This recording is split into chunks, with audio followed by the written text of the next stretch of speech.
Hi there everyone. If you haven't already seen part 1, then I advise you go watch that before you see this part 2. If you have already seen it, you'll know that as predicted, I did get a really bad cut halfway through doing this. So yeah, I'm timing this one, it won't happen again. Alright, so we're talking about how this was a dance, all that kind of stuff. Anyway, yeah, you're going to take down this giant. I've got very laggy in the last couple of minutes, so I don't know how this is going to go in terms of videoing, but we'll see. So you've got these suicide calls that you can take down, as you just saw there, but otherwise they're tougher to kill than the normal suicide calls, and so the best way to do it is to just start off their animation and then run away. And I advise running backwards away, not into them, because sometimes with lag, like the exact target that shows on the ground isn't quite where they're hitting. It's very awkward. But yeah, so run directly away from them. I'd highly recommend chain lightning for this one, just because you don't really want to stand around attacking. You just want to fire off spells and then run away, really. Otherwise you want to sort of train them all so they all come behind you, and then you dive into the middle and that kind of thing. Dance around the enemies, as you can see there. Just make sure you don't get caught up on around one of these posts, because the explosions can catch you out very easily.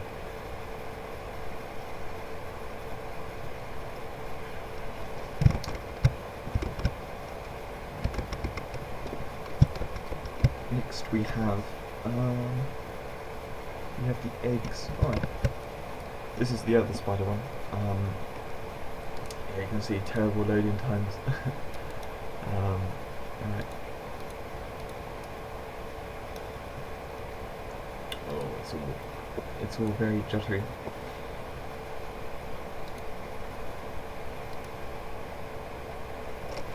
Oh my goodness. Come on. Now this one, even though there are lots of enemies, I use Healing Fountain. I played this one with a party a bit, helping other people out, and actually I was surprised to find other people do it the same kind of tactic as me, which is you want to clear up a bit of a fighting space to begin with. So I just set up all these. Again, watch out for the little poison pool which go on the ground, because that's what's going to hurt you. Alright. So after I've sort of unlocked a bit of a fighting space, then I pretty much go in and tank. And only the thief appeared over here, but we'll take him down first of all. Alright, that should make him dead. And then yeah, bring it back into the fighting area. And is he just going to sit there? No. Alright, he's coming across. And if your health starts going down, then just run away or teleport away. But yeah, even without the other spiders isn't tricky at all. This is another fairly simple one. But again, you can stack the other poison pools stacked in. I was moving around a bit to avoid that. You can see they stay for ages.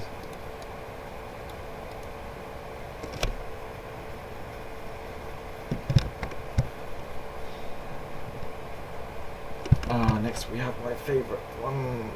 That was sarcastic if you haven't got that. Balor, I always hate him. He used to be a really fun boss, I thought. And then they gave him new moves, like when he comes down from the sky, fire goes everywhere, all that kind of stuff. And he's often ridiculously powerful. But yeah, anyway, in this encounter, it's quite a tricky one compared to previous ones. And it's one which you actually having a lot of damage helps. So if you do struggle with it, a damage potion really helps out. Now, I'd like to maximise my damage output here at the start before he arrives, by using Incinerate on the middle enemies, while I use my basic attacks to the outside, because an Incinerate will take down these middle mages if I hit them, and not the imps. So yeah, you're not really going to die in this first bit. and you want to make sure you definitely have all these priests dead before he gets summoned, or else they'll get turned into... Oh no, come on! I thought that was dead. I don't know what's happening. They get turned into Ephemeral Helions, which I'm just going to have to pop a potion here because I can't really see what's going on. Okay. This did not go as planned at all, as you can probably tell. But yes, I don't actually find it that tricky. What I like to do is I get down all the priests, and then when he spawns, I use a protection bubble. And no, actually no, I don't. Sorry, I attack him until he goes into the air. Then I use a protection bubble, and I pretty much just sit here and attack like that, and it will take him down. I don't know what happened with lag or whatever that was, but I didn't take down the priests, and I wasn't really able to attack properly when he first arrived. But anyway, that's one of the trickier ones. Alright, next we have, alright. This is another one I help people out on.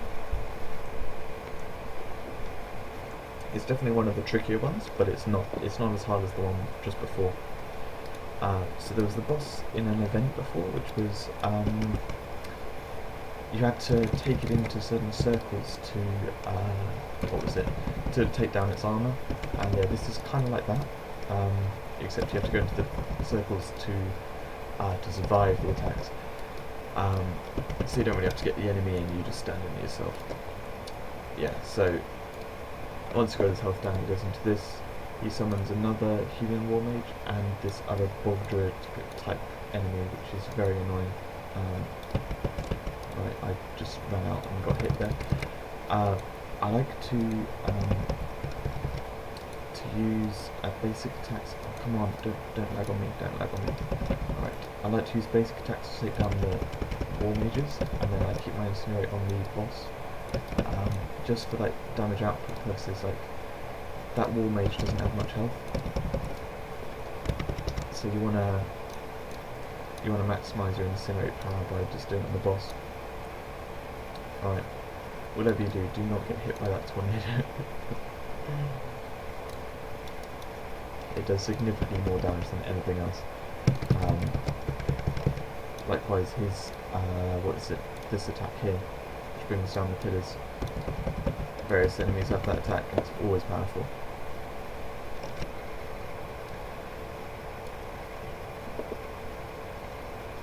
He also takes reduced damage when he's doing when the circles appear, which I think is good, because otherwise, I played this with a knight, and he was stood in the circle, unable to do anything, and I was just able to sit, carry on attacking. And it would be a little bit unfair if we could attack normally when knights can't. The next one I like a lot. Don't ask me why. No idea. I suppose maybe it's because it's kind of interesting. It has the two serpents, and they get powered up by these mages. Each one of the serpents has a special attack. This one here's got it's like a fire burst, kind of like the Balor one, which yeah, that right there. When the Balor comes down to the ground again. So these mages, you might have seen there that actually it will fire a fireball into it, makes it invincible for a short time, and also deal more damage, I think. Likewise, that will do it with the fire an ice ball into the other serpent, which will power it up, make it invincible for a short time, of course. So yeah, the mages respawn. There's one back here. Oh, he's going to power it up again. I need to regain health with the life steal. Oh well. So this one's special move is the ice blocks down from the sky. I got hurt quite a bit this time. I'm going to do the classic thing of blame it on lag. yeah, as long as you avoid the ice blocks, like, it's okay. And using Healing Fountain definitely helps. And the last one, I am certain I will die playing it while recording. Yeah, it's a complicated one. Something very different with Venerak that they've done.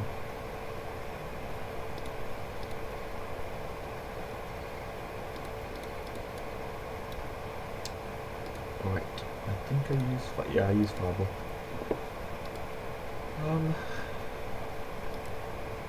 I got a friend request on Life Sucks. How brilliant! That really lifted up my made my day better.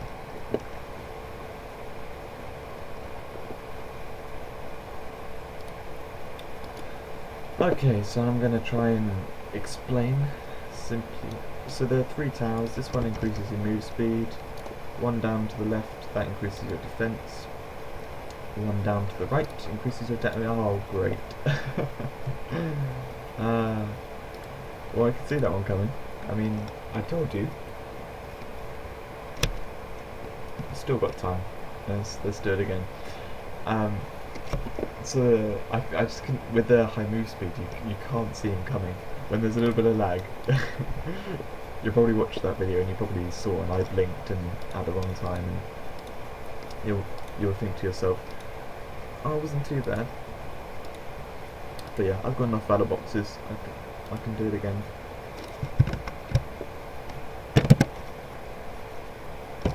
I've got 20. There we go. That's fine. If it will let me take it. There we go.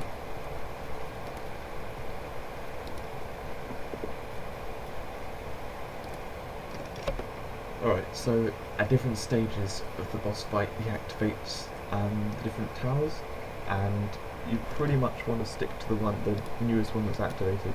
Once the damage one gets activated, stand near it and you'll just obliterate him. So when I use Incident, I use Frost Armor pretty much straight afterwards. Then you gotta be careful because he can move over to you very quickly. Get by this tower. He randomly activates with whatever tower he wants. Doesn't matter if he's close or not. So you can probably see he's green right now. And oh no. Yeah, so he's taking hardly any damage. When he bows down like that, make sure you move out of the way. But right now we have the damage one. I want to get near it and then kill him as fast as possible. I wasn't in it, of course. Oh no, come on! Why is it not responding? I'm just going to put the potion there, because otherwise I'm going to die. Oh! I'm going to die anyway!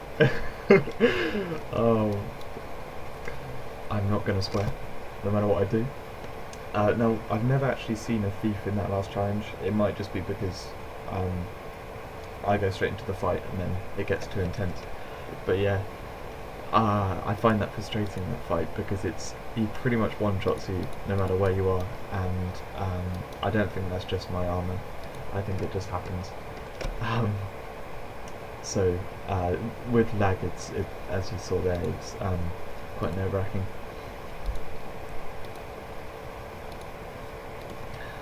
Especially when he's powered up with the damage, like anything he does will one-shot you.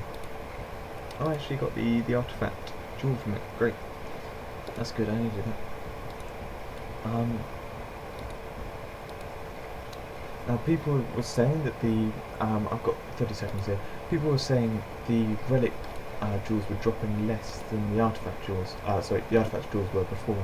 I haven't really noticed it. I mean, I said, yeah, like here, I've got another relic one. I think they're fairly similar drop rate. I mean, they may be slightly lower, but not really an issue, I don't think. Anyway, that's just my opinion, and I'm going to leave it here. Thanks for watching, and I hope you enjoyed this tournament showcase.